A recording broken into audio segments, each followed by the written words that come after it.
fait, on adapte. Hein. Donc là, pour le coup, il y a une molécule de OH en plus, donc a priori 3 H plus ici. Voilà les demi-équations acido-basiques qui vont nous intéresser. Alors, voilà les différentes informations. On avait calculé dans le chapitre d'avant les nombres d'oxydation. Je vous ai donné les couples redox et les couples acido-basiques. Alors, on va essayer de réobtenir toutes les informations de notre problème. Donc, notamment, qu'est-ce qui nous manque comme information?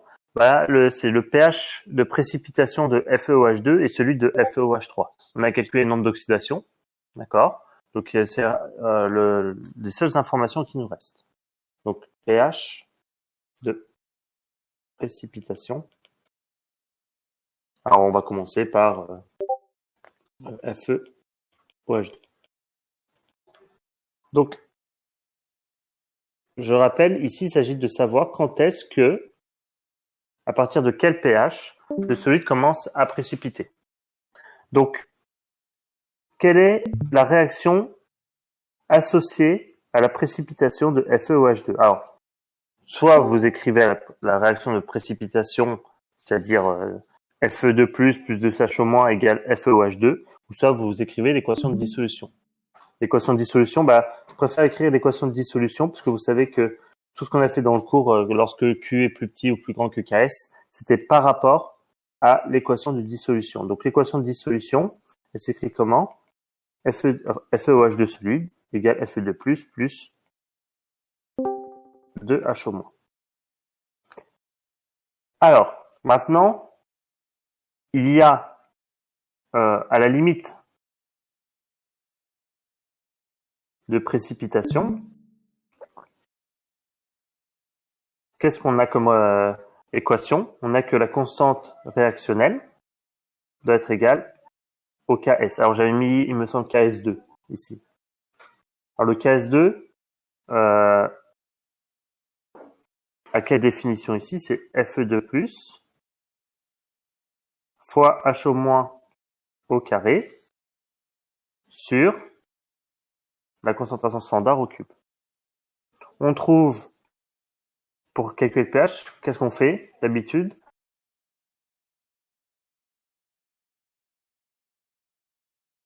Si je veux quelque chose. Comment? Non, mais dans quel cas? Si je veux une expression en fonction de la concentration de H3O+, ou du pH.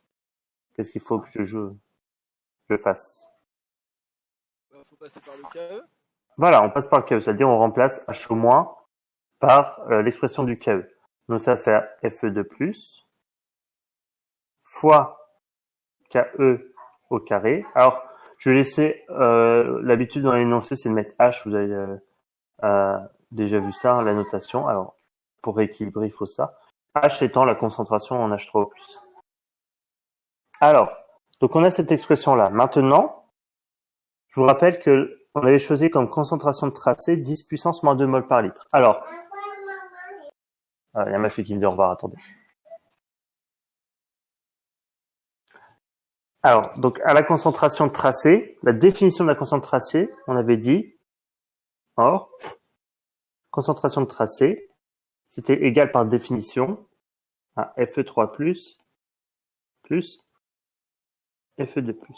Alors pour le coup, si on est en présence de Fe2+, dans le domaine de Fe2+, on ne peut pas avoir de Fe3+. Donc Fe3+, est en trace, enfin il y a des traces de Fe3+, mais en quantité négligeable devant Fe2+.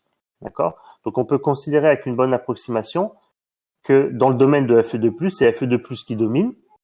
D'accord? Et donc la concentration en Fe3+, est négligeable. Donc pour le coup, cette chose-là, c'est ce raisonnement-là que vous devrez faire à chaque fois. Dites-vous bien que la concentration, elle vaut quelque chose, et c'est pas forcément direct que les deux, que la concentration de tracé, c'est soit l'une, soit l'autre. D'accord? Attention, il faut partir de la définition. Vous verrez des exercices où il faut faire vraiment attention à ces choses-là. Alors, une fois qu'on a ça, je reprends l'expression qui est en rouge.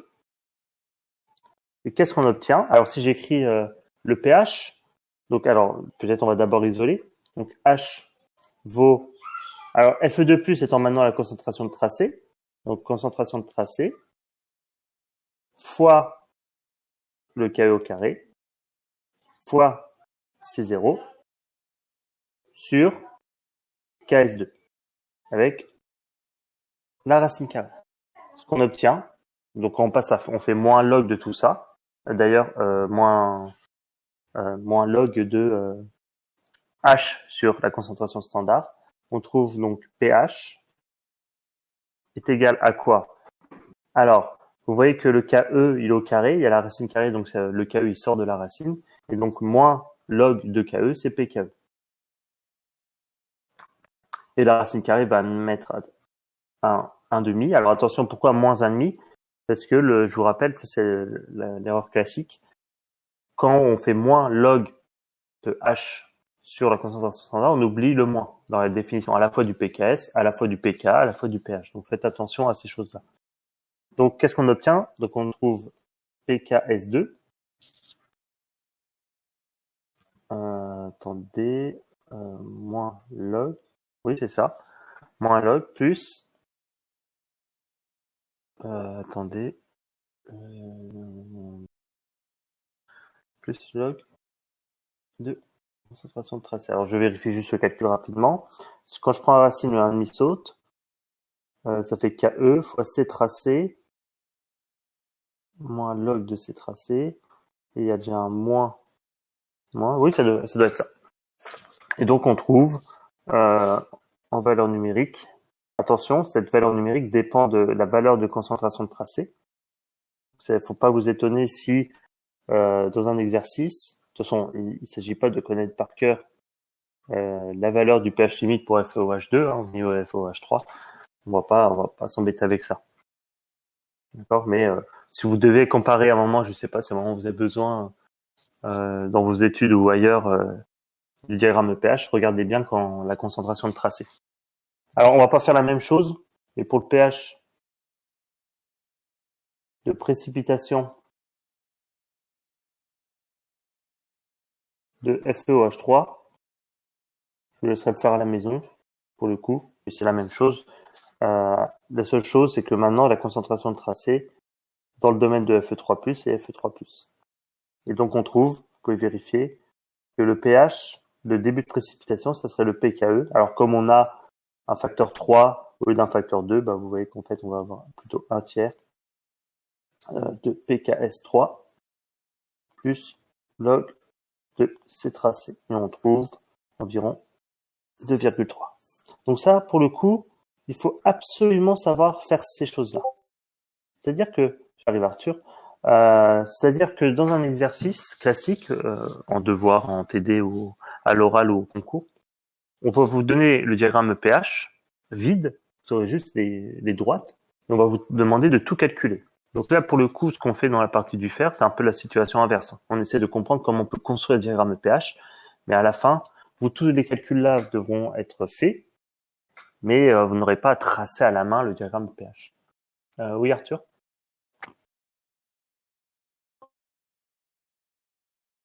Vient l'approximation. Alors, attends, ça coupe. Mais je disais, j'ai pas compris l'approximation. De la concentration de tracé? Cette approximation-là? On t'entend pas trop, hein. Enfin, je sais pas si tu parles, mais on t'entend pas du Ça tout. doit bugger, je sais pas, mais l'approximation de convention de tracé. Ah, mais c'est juste, c'est pas Ouais, une voilà. supposition. Ah, celle-là. Ouais. Celle-là. Ouais, C'est c'est là. parce qu'en fait, ça c'est la définition. C'est-à-dire qu'on a choisi une concentration de tracé totale en éléments. C'est-à-dire que tous les éléments de fer, quand vous allez sommer leur concentration, doivent valoir la concentration de tracé qu'on a choisie, qui est ici de 10-2 mol par litre. Ça, c'est la définition.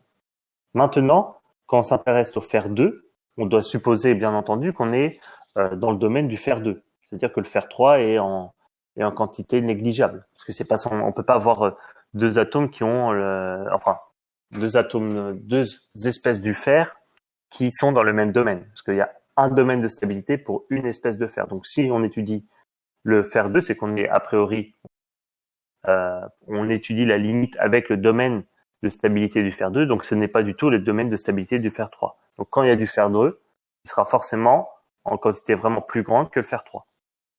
Ok, d'accord. Ok, Et ok. inversement pour le reste, pour Ouais. Fe3+. Donc Monsieur, voilà, oui, pour l'exemple du fer, on est censé le connaître par cœur, enfin pour les... les espèces. Pour le fer, on est censé connaître par cœur toutes les espèces qu'il y Non, a non, et... non, normalement on vous les rappellera. Ah d'accord. C'est-à-dire que, a priori, les seuls que vous devez vraiment connaître par cœur, c'est l'eau. Ok. Ok. Alors, on passe à vraiment, enfin, à ce qu'on va appeler le diagramme de situation. Donc, on va faire un résumé de cette chose-là. Oh, en rouge. Alors, un diagramme de situation, c'est pas un diagramme pH. D'accord? C'est-à-dire, on ne s'intéresse pas aux courbes exactes. D'accord? C'est-à-dire, on regarde plutôt le nombre d'oxydation de l'espèce, qui est ici le fer, dans les différentes molécules, en fonction du pH. Alors, qu'est-ce qu'on a vu? On a vu que il y avait 3 nombres d'oxydation possibles. 0, plus 2 et plus 3. Dans le domaine du nombre d'oxydation 0, on avait dit, bon, il n'y a pas il y a que le fer solide qui a un domaine, qui a un nombre d'oxydation de 0. Donc le fer, de toute façon, peu importe le pH, le fer reste du fer avec si le nombre d'oxydation est de 0. C'est-à-dire le fer, si vous mettez du fer en gros dans la solution et que vous faites en sorte d'avoir un potentiel qui admette que le nombre d'oxydation qui vaut 0, bah vous n'aurez que du fer, peu importe le pH, en milieu acide ou en milieu basique. Maintenant, pour le domaine plus 2, qu'est-ce qu'il y a? On avait du Fe2+, et FeOH2. On a vu que, de toute façon, au vu de la demi-équation, et même au niveau de la formule chimique de l'espèce, FeOH2 est plus basique que Fe2+. Alors, on va mettre un domaine là, par exemple. Donc, FeOH2 solide et Fe2+. Ce domaine qui est ici, là, c'est le domaine où Fe2+, va commencer à précipiter et devenir FeOH2, ou se dissoudre si on va dans l'autre sens. Cette valeur de pH qu'on a calculée, elle est, je vais peut-être pas mettre en pointillé, je vais mettre comme ça plutôt, on avait calculé 7,5.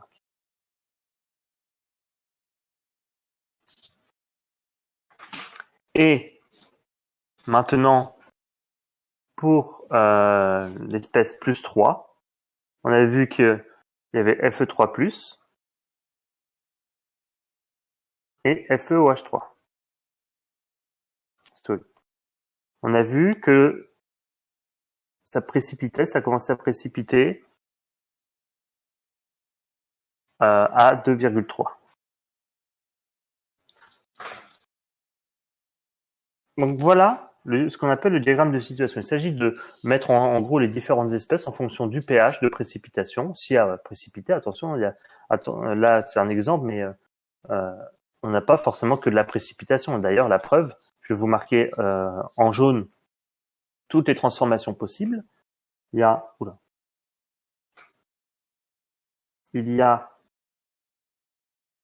toutes ces transformations en jaune que je vous fais qui sont possibles en fonction de la valeur du pH et du potentiel. Donc par exemple, on va appeler ça 1, 2, 3, 4, 5.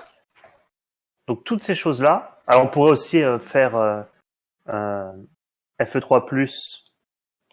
avec FeOH3 et Fe2+ avec FeOH2. Mais comme il n'y a pas de réaction d'oxydoréduction, on avait vu tout à l'heure, enfin la dernière fois, j'arrive pas, on avait vu que les droites devaient être verticales parce que ça correspondait à un nombre d'oxydation constant. Oui, Paul? Comment est-ce qu'à partir de ça, est-ce qu'on peut reconstruire notre diagramme pH Alors, à bah, partir de justement, ce qu'on a fait? Ah d'accord. c'est justement la question d'après. Enfin, la partie d'après. Donc, petit c, La question maintenant, à partir de ce diagramme-là, c'est de déterminer toutes les équations des droites. Alors, en pratique, à l'écrit, ça prend du temps de faire tout ça. On risque de vous demander de déterminer les équations de certaines droites, d'accord, ou de vérifier avec la théorie ou avec la mesure sur le diagramme EPH. Donc là, je vais faire vraiment tous les calculs de toutes les espèces du fer, mais il faut savoir qu'en pratique, vous allez voir avec le TD, on ne vous demande que de calculer que quelques-unes des équations. Alors, on va s'intéresser à l'équation 1. Donc maintenant, il s'agit de voir comment ce diagramme de situation peut amener le diagramme EPH. Alors, l'équation 1, elle est assez simple à écrire. C'est Fe3+, qui donne Fe2+. Alors, faites attention quand même. La plupart des réactions vont être à peu près directes. C'est-à-dire, j'ai le potentiel standard de cette chose-là, donc je connais la formule de Nernst ou autre. Il arrive dans certains exercices, et vous allez le voir, que les réactions qu'on étudie entre les différentes espèces ne sont pas des réactions à potentiel standard connu. D'accord? Donc, il faut faire un peu plus de calcul derrière. Ce sera un peu plus subtil. Il faut notamment utiliser la propriété qu'à l'équilibre, les potentiels sont égaux. On avait déjà fait ce type de calcul en TD et dans le cours oxydoréduction, dans le TD dans le DS, oxydoréduction, où il s'agissait de déterminer un potentiel standard en fonction de deux autres potentiels standards. Et notamment, la propriété de base, c'était considérer qu'à l'équilibre, les potentiels étaient égaux. Alors, donc là, pour le coup, ça ne marche que pour des pH inférieurs à 2,3. Alors, si on écrit la formule de Nernst, alors je vais mettre E1, parce que ça étudie la réaction là, c'est le potentiel standard de Fe3 plus Fe2 plus à 25 degrés, on va tout faire à 25 degrés, avec un seul électron, donc 0,06 tout simplement, log de Fe3 plus sur Fe2 plus. Alors, une fois qu'on a ça, il faut déterminer ce que vaut Fe3 plus et Fe2 plus. Quelles propriétés on peut évoquer, d'après vous? Par rapport on doit relier tout ça à la concentration. Oui, mais comment on fait? Parce que la concentration de tracé, a priori, elle a cette définition-là.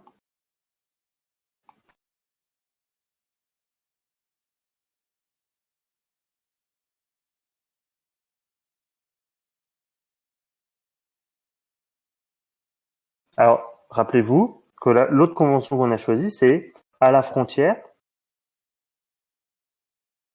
On avait dit qu'il y avait égalité des concentrations en espèces, c'est-à-dire qu'on avait à la frontière notamment que Fe3+ est égal à Fe2+. C'est-à-dire que on est sur le diagramme de prédominance et on est à la limite. On sait que quand on est plus petit ou plus grand, il y a une espèce qui est plus grande que l'autre, mais à la frontière, les deux espèces sont égales. Donc, qu'est-ce que ça induit? Alors, c'est deux équations, deux inconnues, mais vous voyez que si elles sont égales et que la somme des deux vaut quelque chose, c'est que chaque espèce, pour cet exemple-là, attention, hein, ça va dépendre, je vais vous le dire après, c'est tracé sur 2. Alors, faites attention, dans un exercice, faut pas être trop rapide. C'est-à-dire, quand vous avez des nombres stoichiométriques différents ici, puisque vous avez choisi une autre convention, d'accord? Je vous donnerai quelque chose en DM sur ça. Il n'y a pas forcément à la frontière une égalité, le calcul vous donnerait quelque chose comme ça. C'est pas forcément tout de suite évident. Ça va dépendre de la convention qu'on a choisie. Notamment, comme je vous avais déjà donné l'exemple avec, une espèce avec X2, je crois que j'avais dit X2 et X+, par exemple, et vous pouvez avoir des coefficients différents là et là. Et donc, pour le coup, la relation à la frontière va pas vous donner une égalité parfaite. Ça, c'est ce qu'on appelle notamment la concentration en atomes. C'est-à-dire, on compte le nombre d'atomes dans chaque espèce. Donc, s'il y a une espèce qui a 2 fois plus d'atomes, elle prendra 2 fois plus en proportion dans la concentration de tracé. Alors, là, pour le coup, comme il y a égalité, avec la convention qu'on a choisie, le log s'annule. D'accord? Et on a simplement que le potentiel en E vaut le potentiel standard, et d'ailleurs vaut, si vous avez les valeurs numériques, 0,77 volts. Et donc, qu'est-ce que c'est comme droite? On a une droite horizontale. Une droite horizontale indépendant du pH.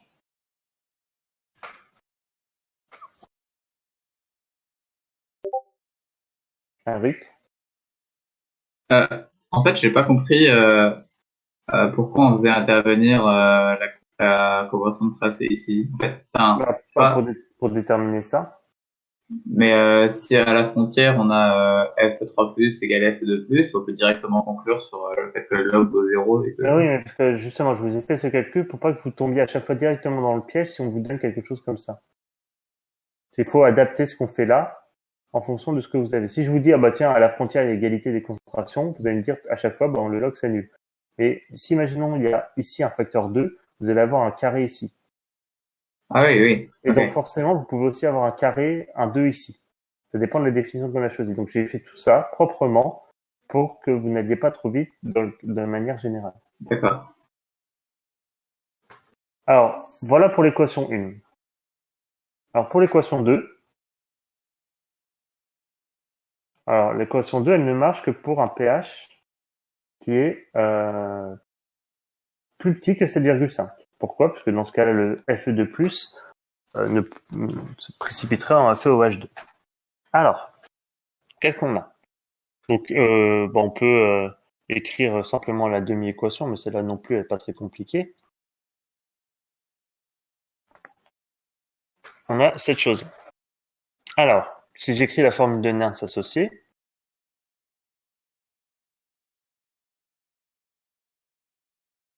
il y a 2 électrons, donc 0,06 sur 2, log de Fe2+, sur la concentration standard. Alors, attention, pour le coup, ici, encore une fois,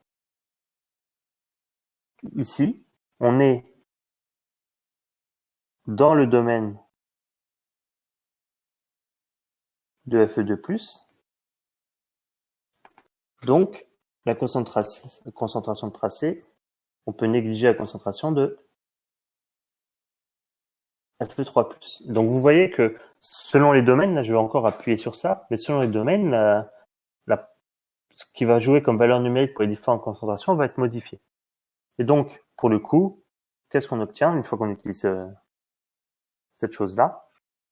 On utilise numériquement, on trouve, là vous avez l'expression exacte, mais maintenant de valeur numérique, fait moins 0,44 plus, log de Fe2+, et Fe2+, on a dit c'était 10 moins 2, donc les deux vont disparaître, c'est moins 0,06, et on a une droite horizontale de valeur 0,50 volts.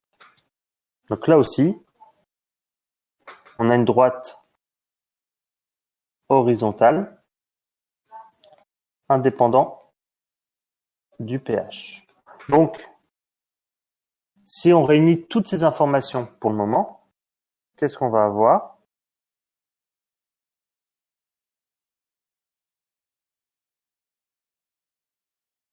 On va avoir, a priori, on a dit une droite horizontale.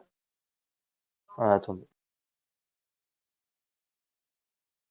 Alors pour vous, faites un seul diagramme assez grand puisqu'on va rajouter au fur et à mesure les différentes espèces. Moi, je vais à chaque fois le refaire, mais utilisez des codes couleurs aussi avec ce qu'on a fait avant, d'accord? Donc là, pour le coup, on a dit que c'était valable que 2,3, que Fe3+, a un nombre d'oxydation plus élevé que Fe2+, donc il se situe au-dessus. Et la valeur de la frontière, on avait dit 0,77. On a calculé ça avant. Maintenant, on a, alors je vais mettre aussi en rouge pour ce cas-là, pour un pH inférieur à 7,5, d'accord, on a une droite horizontale de valeur moins 0,5, moins 0,50. Dans ce cas-là, alors je recopie, juste pour information, on est aussi dans le domaine de Fe2+. Par contre, en dessous, on est dans le domaine du fer. Donc voilà, pour le moment, les expressions. D'ailleurs, on pourrait même mettre une droite verticale. Attendez, je dis pas de bêtises. Peut-être pas jusqu'au bout, non. On va pas mettre une droite verticale. Parce que justement, elle va pas être verticale jusqu'à 7,5. Donc voilà pour le moment ce qu'on en a déduit. Je vais mettre en pointillé. D'accord. Donc là, comment on interprète ça dans un premier temps? On dirait, bah tiens, dans ce domaine-là, c'est Fe3+, qui est dominant. Fe2+, qui domine ici dans tout ce domaine-là, a priori. Et Fe solide dans tout celui-là. Essayez, d'accord, je remets la courbe là, mais essayez d'être en direct, hein, d'accord. N'ayez pas de retard, sinon vous allez tout comprendre en décalé.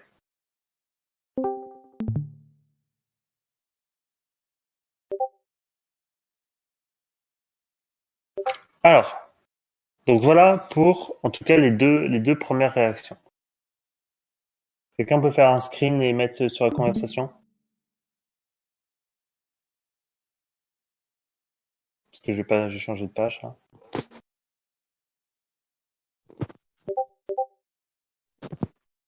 Merci. Alors. Oui, Clément? Mais juste là, dans le calcul de E2, enfin, devant le log, on divise par 2. Pourquoi est-ce qu'après, on n'a pas moins 0,06 divisé par 2? Parce que dans Fe2+, c'est 10-2. Donc log de 10-2, c'est -2. Ah oui, par rapport à ce tracé. Ok, merci. Alors maintenant, on va étudier. Là, c'est un peu plus complexe, mais pas tellement. Hop, petit 3, enfin, la réaction petit 3. C'est quelque chose qui est valable pour un pH qui est compris entre 2,3 et 7,5. Oh, attendez. Mais plutôt comme ça, je vais pas en convention Python. Hop, 2,3, 7,5. Qu'est-ce qu'on a? On a un domaine qui est, regardez le diagramme de situation, FeOH3 solide. Attendez. Je vais le mettre dans l'ordre de la réaction acido-basique, ce sera plus simple. Fe2+, FeOH3. 2. Attendez, pour la réaction 3. Enfin, la réaction acido-basique, oui. Donc, imaginons on a ça. D'accord? Si j'écris la demi-équation, acido-basique, acido-basique, pardon. Qu'est-ce que j'ai fait? Attendez. Non, j'ai confondu, j'ai cru que c'était FeOH2. Non, bon, pour le coup, non, je vais remodifier. Alors, on pourrait laisser comme ça, mais c'est juste pour éviter de vous donner des mauvaises... C'est une réaction, regardez, la réaction 3, c'est un nombre d'oxydation qui passe de... Alors, ça dépend dans quel sens on va, mais de +2 à +3. Donc, c'est pas une réaction acido-basique, hein, j'ai dit une bêtise. C'est une réaction d'oxydoréduction. Donc, l'oxydant étant celui qui a un nombre d'oxydation le plus élevé, d'accord? La réaction à étudier, c'est celle-là. Enfin, le couple à étudier, c'est celui-là. Donc, qu'est-ce qu'on a? On a FeOH3 solide, plus 3H+, plus un électron, égal à Fe2+, plus, normalement, 3H2O liquide. Ouais. Je vérifie rapidement, 3, les charges. Moi, c'est bon. On a cette équation-là. Alors, pour le coup, imaginons, on n'a pas la valeur de ce potentiel standard. Ça arrive très souvent, hein. D'accord? On n'a pas la valeur de ce potentiel standard. Alors, imaginons, on va voir ce qu'on peut faire. Donc, on va d'abord écrire la formule de Nernst, donc, que je vais appeler E3.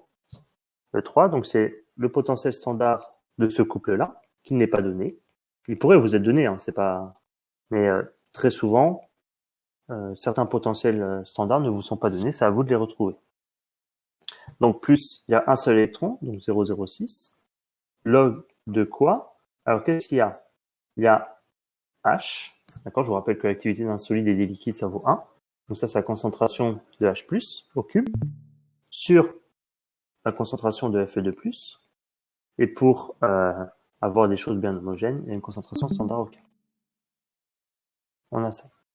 Alors, avec, encore une fois, on étudie Fe2+, et pas Fe3+.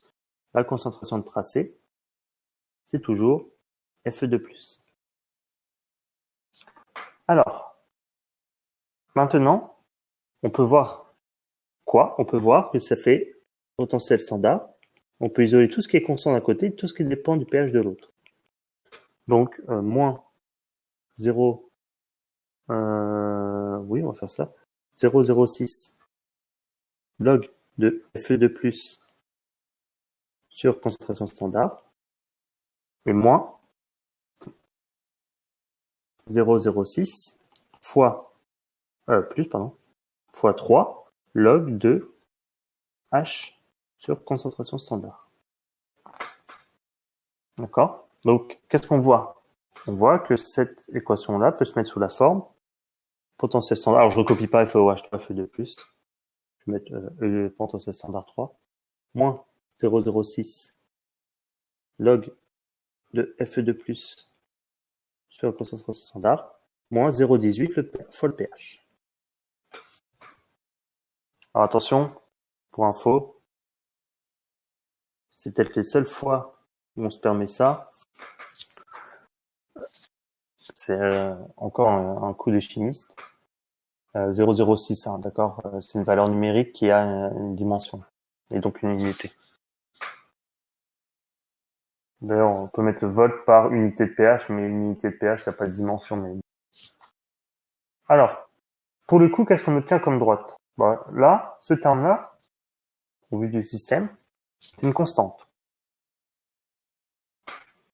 Donc, on a une droite qui est une droite affine de pente moins 0,18 volts par unité de pH. D'accord?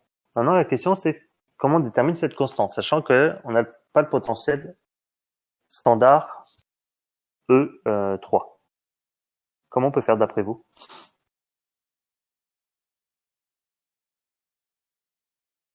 Comment on pourrait faire pour déterminer cette constante par rapport à ce qu'on a déjà fait avant? On se place en pH égale 2,3 ou 7,5 peut-être? Oui, et tu utilises quoi? Enfin, c'est juste parce que c'est avec le. Je pense que du coup, les deux droites, elles vont croiser les droites verticales. Ok. Et donc, qu'est-ce qu'on utilise en pratique? Aucune idée. Non, mais c'est ça, mais il y a une propriété de base, c'est que comme on est à l'équilibre, et que quand on s'intéresse aux frontières, tous les potentiels sont égaux aux frontières. D'accord? Ah, d'accord. Donc, pour le coup, cette constante, on peut la déterminer par continuité du potentiel. Alors, on va le faire ici avec, on pourrait faire avec n'importe quel croisement, mais on va le faire avec Fe3+, Fe2+, en pH égale 2,3. Vu que en pH 2,3, ils partagent une frontière commune, donc à l'équilibre, les potentiels doivent être égaux. Pas les potentiels standards, hein, les potentiels. Donc cette constante, comment on la détermine? Alors, attendez. Donc ça veut dire qu'en pH, je vais appeler pH, c'était quoi? pH1, allez, je vais mettre pH1. En pH1 égale 2,3.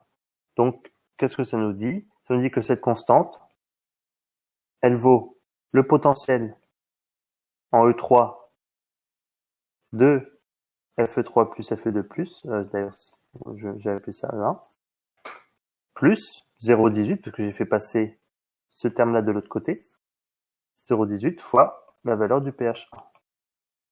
Et avec ce qu'on avait déterminé, on avait vu d'ailleurs que le potentiel ici était indépendant du pH, donc c'était égal au potentiel standard. Et donc, on avait trouvé 0,77.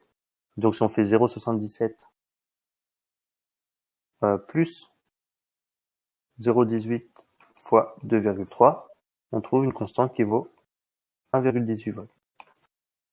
Et donc, l'équation de la droite, en volts, c'est 1,18 volts moins 0,18 pH. Et d'ailleurs, vous voyez que maintenant, connaissant cette constante qui vaut 1,18 volts, connaissant ce logarithme-là, on déduit le potentiel standard. D'accord ?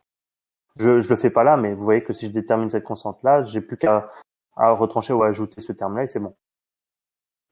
Alors, reprenez le graphe de tout à l'heure. Alors, je vais le reprendre moi aussi. Tiens. Quoique, je vais faire une feuille avec le graphe pour le compléter en même temps que vous. Hop, je refais. Alors, ne le refaites pas ça, je refais juste le graphe de tout à l'heure. Alors, j'avais mis en rouge ce terme-là. On a mis 0,77, un pH de 2,3, droite verticale, Fe3+, hop, et moins 0,50, on a dit fer solide, et Fe2+. Voilà. Alors, pour le coup, cette frontière, c'est vrai que je l'ai pas marqué, vous pouvez marquer que cette frontière, elle est verticale, car même nombre d'oxydation que Fe OH3 solide. Alors, maintenant, ce qu'on a déterminé, je vais le mettre dans une autre couleur. On a déterminé que la droite, par continuité, vu qu'elle partage une frontière commune avec, alors attendez, si je me trompe pas, avec Fe3+, d'accord? Donc on doit partir de là, et on a une pente d'à peu près, enfin pas d'à peu près, de moins 0,18 volts par unité de pH. Donc lorsqu'on fait les choses proprement, alors, attendez, je vais essayer aussi proprement. Ça fait à peu près comme ça. D'accord, ça coupe à un endroit la valeur du potentiel. Alors, donc ça admet, vu que Fe2+ doit avoir une frontière verticale avec FeOH2, parce que c'est le même nom d'oxydation, donc cette frontière elle est verticale. Je vais peut-être le noter. Verticale, car même nombre d'oxydation que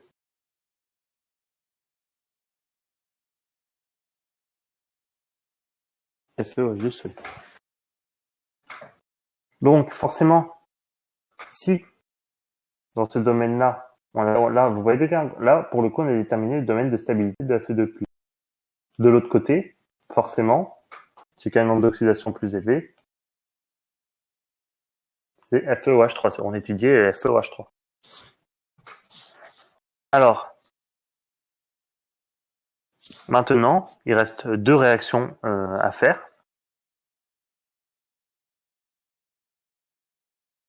J'attends 5 secondes.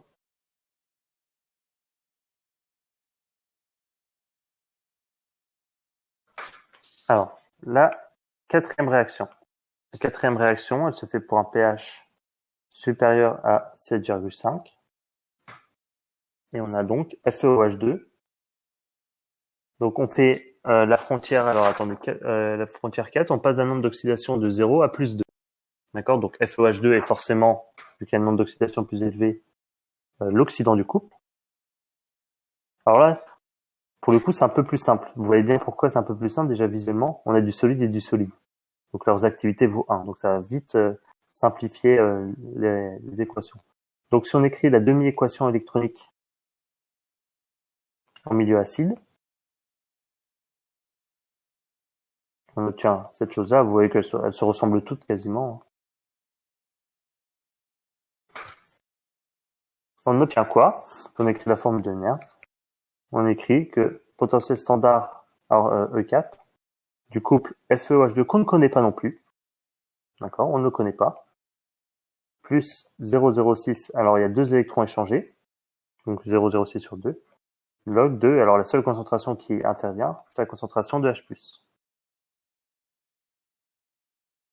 D'accord? Alors, là, il n'y a pas de constante à rajouter, il n'y a pas de concentration de tracé, mais là encore, ce potentiel-là, on ne le connaît pas. Alors, on peut encore une fois utiliser la continuité avec, alors là, la frontière qui est commune aux deux, c'est celle qu'on a déterminée avec Fe2 plus Fe. Donc, OPH égale 7,5. Donc, cette constante, je vais la noter, comment j'ai noté tout à l'heure? Constante, ok, bon, je vais appeler constante 2. Donc, constante 2 vaut quoi? Vaut le potentiel, c'était quoi? E2. Fe2 plus Fe. Et je fais passer tout le terme qui est là. D'ailleurs, attendez, je vais pas marquer. Mais ça, qu'est-ce qu'on obtient? On obtient que c'est le potentiel en E4, moins, alors, à cause du carré, ça va me simplifier mon facteur 2, moins 0,06 de pH. Et donc, on obtient que c'est, qu'en faisant passer 0,6 pH de l'autre côté pour déterminer la constante, je vais appeler pH2, 0,06 fois pH2. Et on trouve une valeur de moins 0,06 volts. Et donc, pour finir, on a quoi comme droite? E4, en volts, c'est moins 0,06, moins 0,06 fois le pH. Alors, pour le coup, qui est 2 fois 0,06, hein, c'est du pur hasard.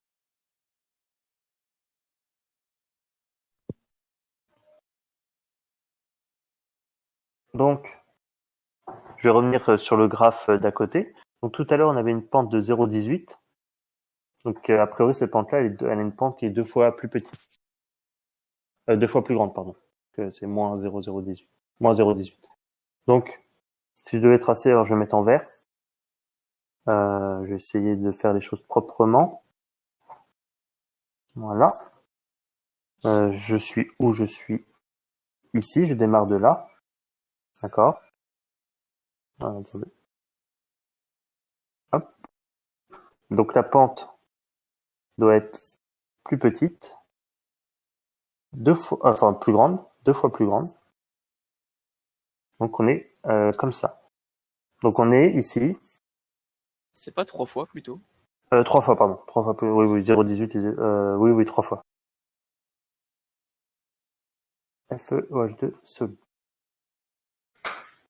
Alors d'ailleurs, je continuerai en pointillé, d'accord, mais je veux dire, il y a des pointillés. D'ailleurs, on a dit que valait moins 0,06 devrait être comme ça. Oui, Mathieu? Mais du coup, je comprends pas comment FeOH3 par exemple, il pourrait exister alors que le potentiel serait sous les 0,77, parce que du coup, c'est plus en adéquation avec les nombres d'oxydation qu'on a donnés. Pourquoi ça pourrait pas être inférieur à 0,77? Bah parce que on avait trouvé justement que notre première droite. Ouais, mais que pour Fe3+, Fe2+. Ah, ok, d'accord. Ok, d'accord. Pas pour FeOH3. Ok, ça marche. Même s'ils ont même d'oxydation, attention, c'est ce que j'ai calculé, c'est à chaque fois valable que pour un couple en particulier. Même s'ils ont même d'oxydation. Justement, on peut avoir deux nombres d'oxydation identiques, par contre, on peut avoir deux réactions qui se comportent différemment vis-à-vis du pH. D'accord. Alors, maintenant, dernier point, la dernière équation, parce que vous voyez que il manque quelque chose. On peut pas avoir FeOH3 qui a un domaine commun avec FeOH2. Il y a forcément la limite entre les deux. Bon, on va étudier cette dernière limite. Donc, équation 5.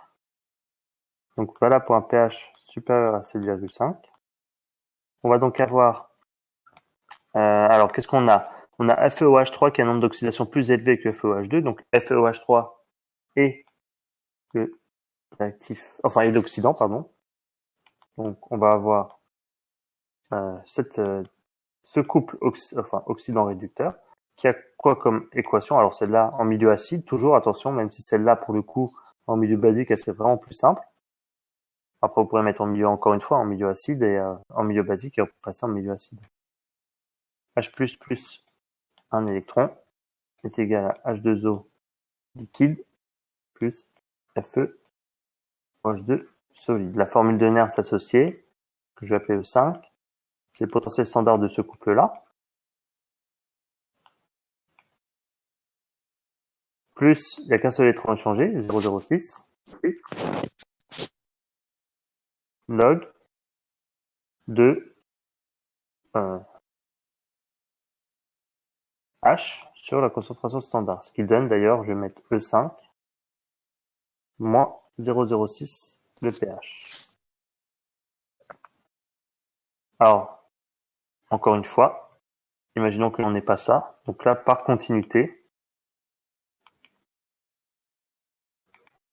avec,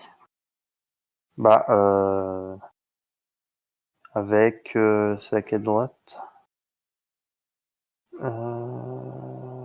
Avec Fe2. Attendez, je regarde lequel. Oui, c'est ça. 1,18. Attendez, je reprends juste ces courbes. Ouais, c'est cela. Avec le couple Fe OH3, Fe2+, on a déjà calculé toutes les constantes. Donc cette constante 3, ça serait la valeur du potentiel, c'était quoi? E3. Oui. Après, je termine Arthur et après je te laisse poser la question. E3 plus, alors à pH, c'était quoi? pH. Attendez, je reviens sur le graphe. J'ai pas mis la valeur. 7,5. Donc plus 0,06 fois pH 7,5. On obtient ça. Et on obtient, d'ailleurs, attention là pour le coup, le potentiel E3 est composé de plusieurs termes. Et composé de, on avait dit cette constante, c'était 1,18 moins 0,18 fois pH 3 plus 0,06 pH 3. Parce que E3 dépendait du pH. Et on trouve valeur numérique de 0,27 volts. Et donc, pour finir, l'équation de la droite, en volts, ça serait 0,27 volts moins 0,06 le pH. Oui, Arthur? Mais du coup, c'est comme ça que en pratique, ils sont calculés les potentiels standards? Non. Ok. Ah, attends, en pratique, pour les diagrammes pH? Non, en Ah, général, pour des couples non, comme ça. mais tu veux dire en exercice ou Non, pour non, des non. chiffres? Ouais, Non, pour non, des non. chiffres. Non, il est pas mesuré comme ça. En général, on fait plutôt des piles Ah, ok. ou des dosages ou tout ce que tu veux. Mais non. C'est pas comme ça. Ok, d'accord. Parce que c'est justement, on construit le diagramme connaissant. Après, oui, enfin, on pourrait essayer de suivre en fonction du pH la valeur de E et reconstruire le diagramme, mais c'est trop long. On fait pas comme ça. Ouais, ok. D'accord. Et donc, pour finir, alors je vais mettre en jaune. On a une droite qui est de même pente que la droite en verte. D'accord? Donc, je vais essayer de faire ça correctement. Et qui démarre de là. D'accord? Et qui commence ici. Et donc, on a là le diagramme EPH du fer. Chaque espèce du fer a son propre domaine. Et selon pH et selon le potentiel E, on va avoir des espèces qui sont plus stables que d'autres. Alors, maintenant, on pourrait se dire, bon, quel est l'intérêt de tout ça? Alors d'ailleurs, si vous regardez l'annexe, vous avez le diagramme construit complet, hein, avec les bonnes droites, les bonnes courbes, etc. Du diagramme EPH du fer avec une concentration tracée de 10-2 mol par litre.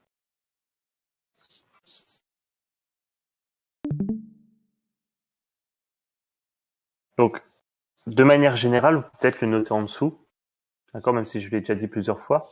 Mais si on a une frontière qui est verticale, c'est qu'on a forcément affaire à une réaction acido-basique.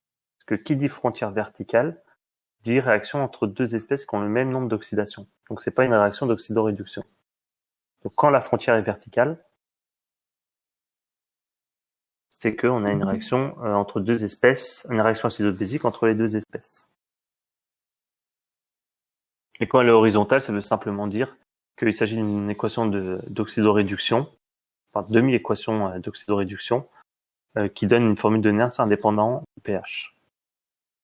S'il y avait un pH, il y aurait une pente non nulle.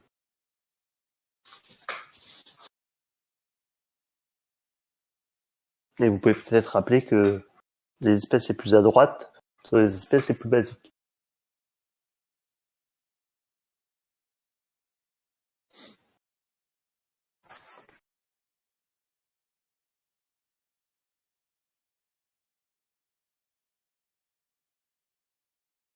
Alors, maintenant l'utilité de tout ça. Hop. Donc grand 2.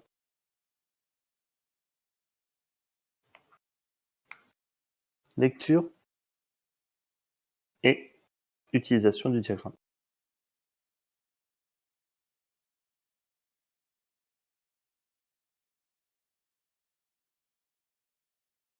Et l'intérêt de tout ça maintenant, c'est la superposition de deux diagrammes. Ce qui va nous déterminer en gros quelles espèces sont présentes, peuvent être stables en solution lorsqu'elles sont mises ensemble et quelles réactions on peut avoir. Donc, petit a, on va rappeler tout ça, coexistence de deux espèces.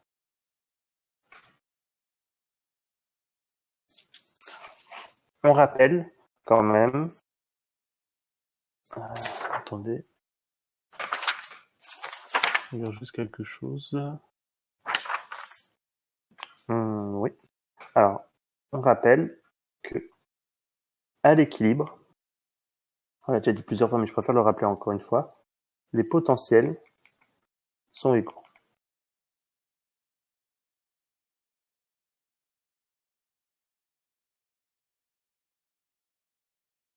Et à l'équilibre. Ce que ça veut dire, c'est que, on a déjà fait ça avec le diagramme de prédominance, deux espèces peuvent coexister en solution s'il existe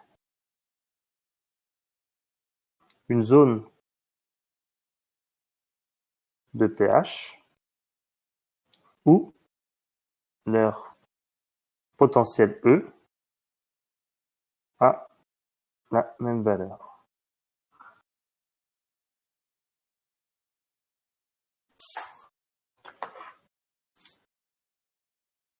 Donc ça, c'est le lien, c'est le lien avec, tout ça, ça fait le lien avec les diagrammes de prédominance ou d'existence. Je vous rappelle qu'un diagramme d'existence, c'est quand il y a un solide. Soit le solide existe, soit il n'existe pas. Alors que prédominance, on a vu que même si on est au-delà de la ligne, il faut par exemple pour le pH, il faut être à pK plus 1 pour avoir une concentration qui est 10 fois plus grande. Mais ça veut dire qu'il y a quand même de la concentration de l'autre espèce. Donc la propriété générale vraiment à retenir, c'est pour coexister en solution,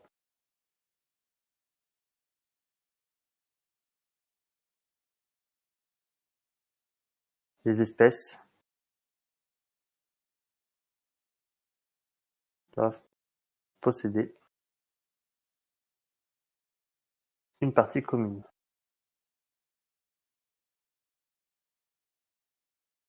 Et si elles ne possèdent pas une partie commune, qu'est-ce qui se passe? Sinon, il y a réaction thermodynamiquement favorable. C'est-à-dire qu'elle a beaucoup de chances d'être totale.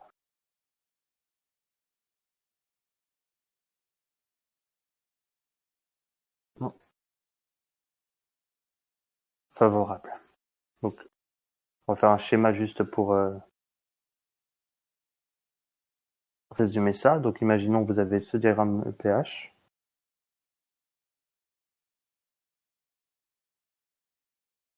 Vous avez deux droites.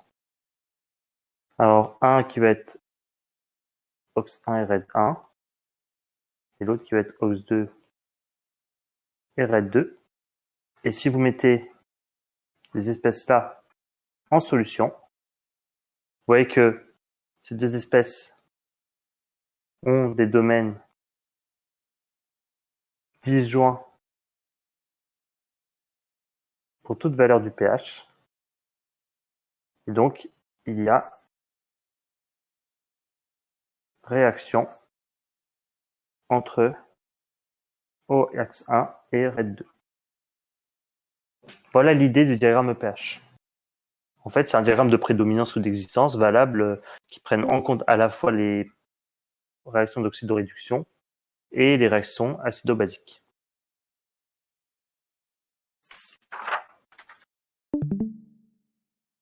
Alors,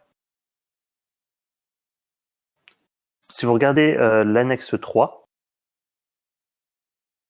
d'ailleurs, je vais vous la chercher, l'annexe 3, comme ça on aura le même diagramme. Je remettrai tout ça. Attendez, nouveau projet, toile vide. Non, c'est pas ça. Fichier, Dropbox, Zik MPC1, cours, annexe.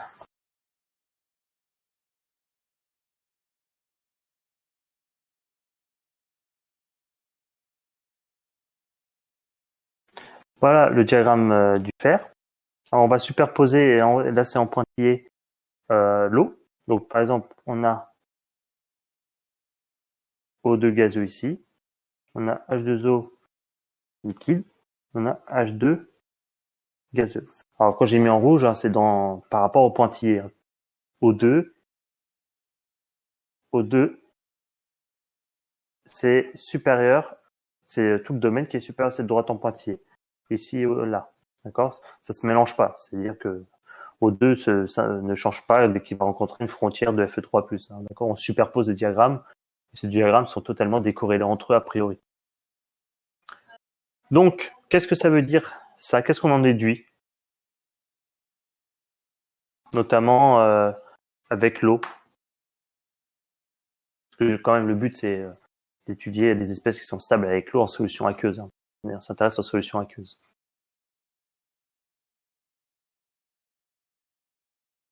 Qu'est-ce qu'on peut dire des différentes espèces avec l'eau? Avec Fe, c'est stable, non? Qu'est-ce que tu me dis par rapport à Fe?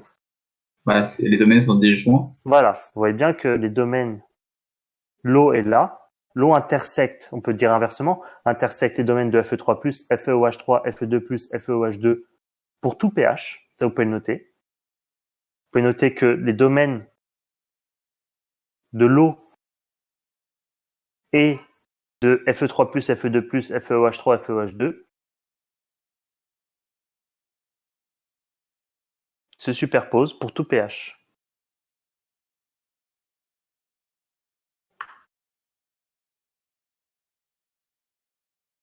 Se superposent pour tout pH. Par contre, vous pouvez noter en dessous, par contre, le fer et l'eau ont un domaine disjoint pour tout pH. Et pas, des fois, on pourrait avoir des domaines disjoints un peu en fonction du pH, mais là, pour le coup, c'est pour tout pH. Et la conclusion de tout ça, c'est que le fer n'est pas stable en solution aqueuse, en présence d'eau. Donc, dès que vous allez mettre de l'eau avec du fer, le fer va être attaqué et se transformer. Se transformer en quoi d'après vous?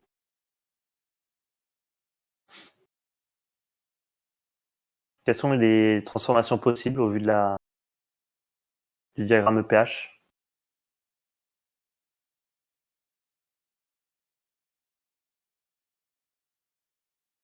On est d'accord que à la fin, les produits doivent avoir des domaines communs.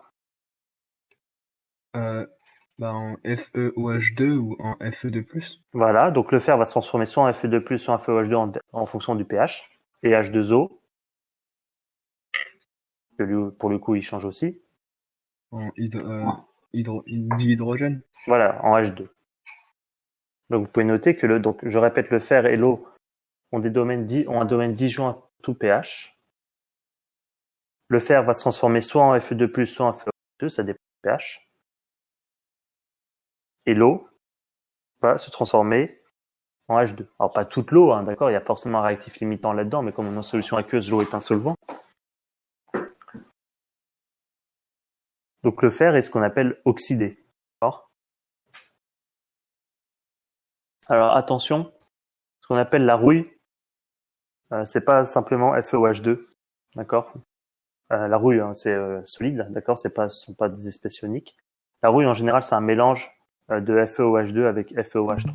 C'est-à-dire que FeOH2 vous voyez bien que FeOH2 pour le coup a un domaine disjoint avec le dioxygène et donc va réagir pour former FeOH3 et de l'eau. D'accord, donc ce qu'on appelle rouille de façon générale, c'est FeOH2 avec du FeOH3. Donc le fer, en gros, ce que ça vous dit, c'est en présence d'eau, le fer, d'un point de vue thermodynamique, se détruit en fait. Donc il va former une couche entre guillemets de rouille, c'est-à-dire un mélange de FeOH2 et FeOH3, et une espèce ionique si il y a de l'eau encore en surface. Donc le fer est attaqué en présence d'eau. Alors c'est pour ça que déjà dans un premier temps, que la tour Eiffel est en fait majoritairement de fer, on applique une couche de vernis dessus. D'après vous, ce vernis, il est lié à quoi? Enfin, qu'est-ce que ça pourrait être comme type de vernis? Donc en fait, le vernis, c'est pour assurer une couche protectrice. Qui dit protectrice d'un point de vue chimique, c'est-à-dire que si on devait tout tracer, il y aurait un domaine commun avec l'eau. Un vernis qui empêche l'eau de passer? On pourrait faire ça, mais il faut aussi s'assurer que ce que tu mets comme quelque chose qui empêche de passer n'attaque pas le fer. C'est pas du cuivre? Non, pas forcément, non. Enfin, on pourrait imaginer tout et n'importe quoi, du moment que ça réagit pas avec le fer, mais là, vis-à-vis du pH, il faudrait mettre une couche de quoi? Il faudrait mettre une couche de FeOH2. Pour le coup, si vous arrivez à remplir, vous avez du fer et vous rajoutez une couche de vernis de FeOH2 solide, d'accord? Et finalement, le fer solide ne sera plus en contact direct avec l'eau, ce sera plutôt la couche de vernis. Et cette couche de vernis, d'après le diagramme, partage un domaine de stabilité avec l'eau. Donc, elle ne sera pas attaquée par l'eau. Alors, pour le coup, ça peut poser un énorme problème. Et d'ailleurs, ça va être mon dernier point de cette partie. C'est que, en pratique, heureusement pour nous, heureusement pour la Tour Eiffel, c'est que cette réaction du fer avec l'eau, elle est très lente. Donc, même, on l'a déjà vu avec le chapitre précédent, c'est pas parce qu'on prédit des choses d'un point de vue thermodynamique que c'est effectivement la réaction qu'on observe. Ou du moins, il faudrait peut-être attendre pour certaines réactions des temps très longs. Donc pour le coup, cette réaction de fer et de H2O, elle est très très lente. Donc heureusement, parce que sinon il faudrait mettre toujours du vernis en continu sur la Tour Eiffel. En général, on en met une fois tous les ans, tous les 2 ans, pour refaire une couche protectrice, ce qui lui donne d'ailleurs cette couleur à la Tour Eiffel. Et donc, heureusement pour nous, cette réaction est très lente. Donc, ça nous dit absolument rien sur la cinétique de votre problème. D'accord? Oui, Alric? Mais du coup, pourquoi on doit remettre à chaque fois? C'est quelle réaction qui fait que ça s'enlève? De toute façon, c'est un solide, donc ça peut se craquer. Tu vois, avec la température et tout ça, je veux dire, le fer, il reste pas intact, il se dilate, il se compresse, et donc ça fait craquer, même d'un point de vue microscopique. C'est vu que les variations de température et de pression, elles varient de façon continue, ça modifie un peu si tu veux, la masse volumique ou la taille d'un point de vue microscopique. Hein.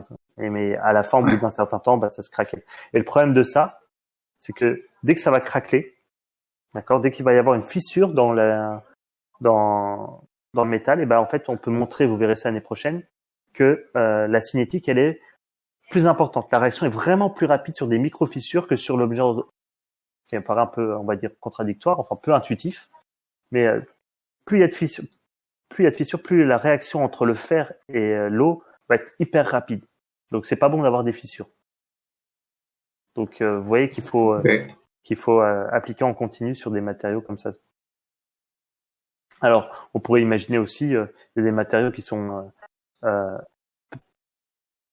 peu intacts, qui ne s'attaquent pas par rapport à l'eau, hein, notamment le cuivre et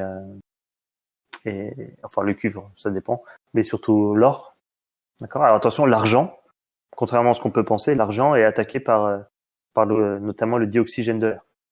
Pas forcément par l'eau, mais par le dioxygène de l'air. Il y a un domaine disjoint entre l'argent et le dioxygène de l'air. Donc si vous laissez normalement de l'argent en contact avec l'air, au bout d'un certain temps, l'argent va être attaqué. Alors par chance, là aussi, la réaction de cinétique est très très lente. Donc si à un moment il y a une question, on vous dit bon voilà ce que nous prédit la thermodynamique et pourtant c'est pas ce qu'on observe. Conclusion, dites-vous que c'est un problème de cinétique. Voilà. En général, c'est la seule question. D'ailleurs, on verra aussi, vous allez avoir en très très très classique à l'écrit, même en colle, mais aussi au concours, l'eau de Javel. On verra en exercice le problème de l'eau de Javel. L'eau de Javel, on vous a tous dit, je crois que je vous l'ai dit aussi, de pas mettre de vinaigre blanc, c'est-à-dire c'est un autre détergent, d'accord, on met pas du vinaigre comme ça pour se faire plaisir. Quand vous voulez enlever du calcaire, notamment sur les parois de douche ou autre, vous mettez du vinaigre blanc, parce que le vinaigre blanc attaque très très bien le calcaire. Même enfin du vinaigre tout court, hein, il suffit de le chauffer un peu et ça attaque vraiment très bien le calcaire. Donc on l'utilise vraiment pour nettoyer la surface. Et si à un moment vous avez mis de l'eau de Javel pour canalisation, et vous mettez juste après, vous récurez avec du vinaigre blanc, là pour le deux coups, vous allez montrer que l'eau de Javel et le vinaigre blanc, donc qui est acide, ont des domaines disjoints. Et pour le coup, on verra que qu'est-ce que ça va impliquer? Ça va impliquer formation de dichlore, qui est un gaz très nocif, très irritant. Alors, vu que je dois vous lâcher à 3, j'ai vu avec monsieur à 3h15, donc on va juste avancer un petit peu. Donc petit 2. Hop, attendez, je repasse sur le cours. Petit 2, oui, c'est ça, pardon, petit 2. Application manganèse. Autre cas hyper classique. Hein.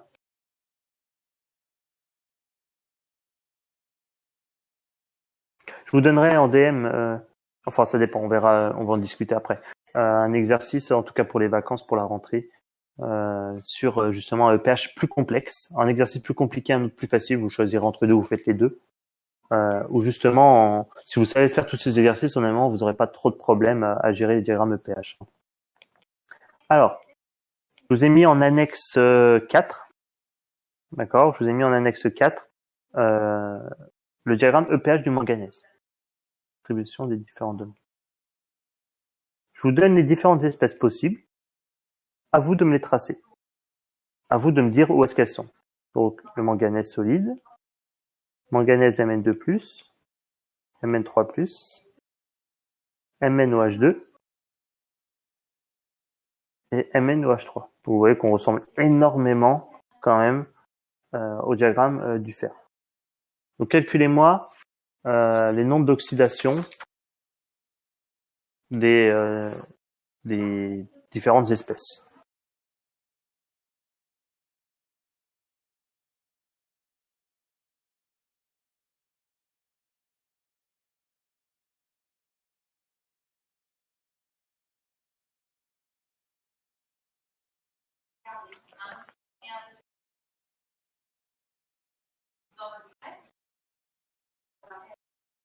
Donc une fois que vous aurez fait ça, je vais mettre un petit B, on va répondre après.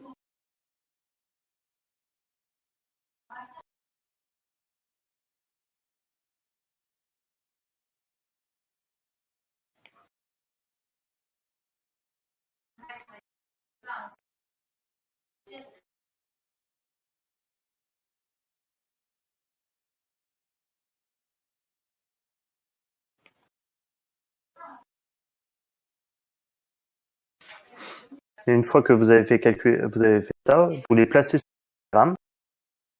les espèces 1, 2, 3, 4, 5, là les domaines 1, 2, 3, 5. Et après, vous me calculez ce que je vous ai indiqué sur la feuille. Enfin, sur la feuille, sur le cours.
Alors, pour le nombre d'oxydation, pour le manganèse solide 0, plus 2 pour Mn2+, plus 3 pour Mn3+.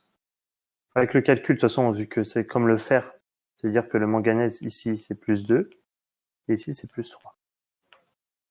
Alors, pour le coup, on compare, vous voyez, de toute façon, si vous comparez l'annexe 3 et l'annexe 4, vous voyez que c'est quasiment la même chose, hein, c'est juste que les courbes sont plus ou moins zoomées, les valeurs aussi en ordonnée sont pas les mêmes. Donc, quel est le nombre d'oxydation le plus bas? C'est 0. Alors, attention, on pourrait avoir des nombres d'oxydation négatifs, hein, jusqu'ici, c'est pas le cas. Donc, le fer, il est dans le domaine forcément 1. On voit que maintenant, au nombre d'oxydation plus élevé, il y a 2. Plus 2. Il y a donc Mn2+, et MnOH2. MnOH2 étant plus solide, étant plus basique que Mn2+. On a donc Mn2+, qui est à gauche de MnOH2, donc Mn2+, dans le domaine 2, et MnOH2 dans le domaine 5. Et pareil pour Mn3+.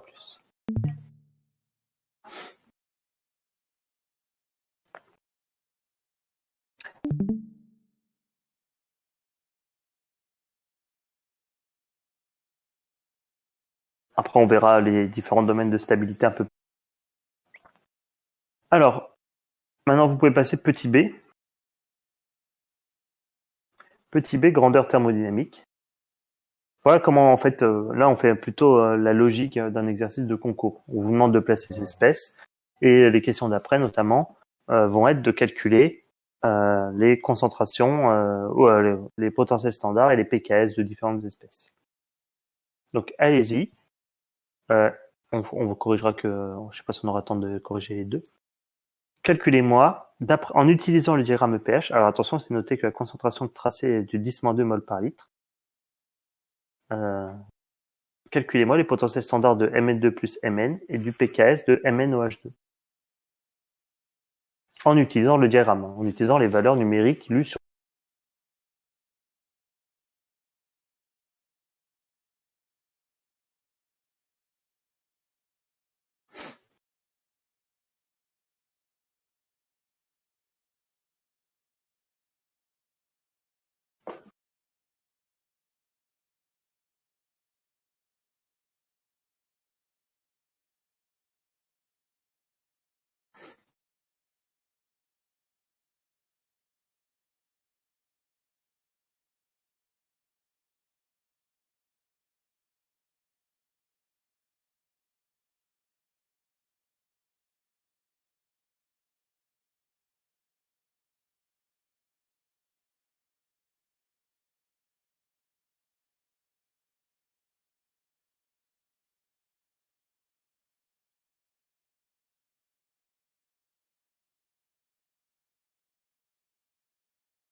Monsieur, Oui.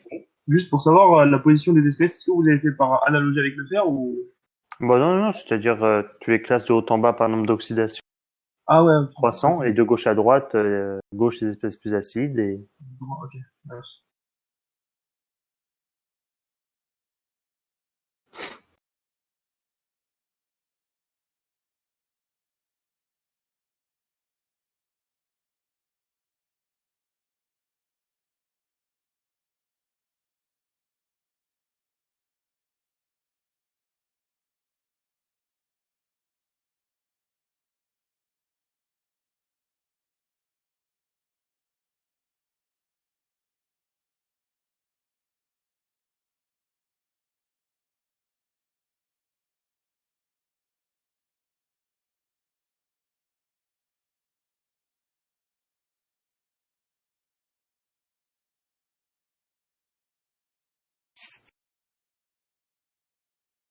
alors en fait on va s'arrêter là parce que je veux vous parler du DS.